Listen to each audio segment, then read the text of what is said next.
কিছু boneless chicken নিলাম, এগুলোকে চপ করে নেব ছোট ছোট করে। চপ করা মাংসগুলো হলুদ, নুন, আদা বাটা, রসুন বাটা, লঙ্কা বাটা, একটু ভিনিগার দিয়ে মেখে নিলাম, ম্যারিনেট করতে দেবো। কলাগুলো সব কেটে সেদ্ধ করে নেব। কড়াইতে তেল দিয়ে পেঁয়াজটা ভেজে নিচ্ছি। পেঁয়াজটা ভেজেছে একটু, তখন এই চিকেন কিমাগুলো ম্যারিনেট করে রেখেছিলাম দিয়ে দেবো। কাঁচকলা আর আলুগুলো সেদ্ধ করে রেখেছি, এবার একসঙ্গে মেখে নেব।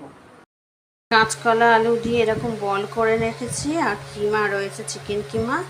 এবার এই বলগুলো একটুখানি মধ্যেখানে একটু ডিপ করে তার মধ্যে একটু চিকেন কিমা নেব, নিয়ে এর মধ্যে দেব, দিয়ে একটু বলের মতন করে শেপে করে নেব।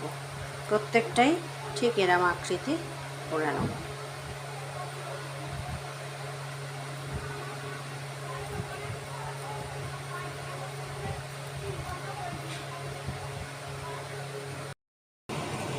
এবার আমি পুর ভরা কাঁচকলার বড়াগুলো লাল লাল করে ভেজে নেব।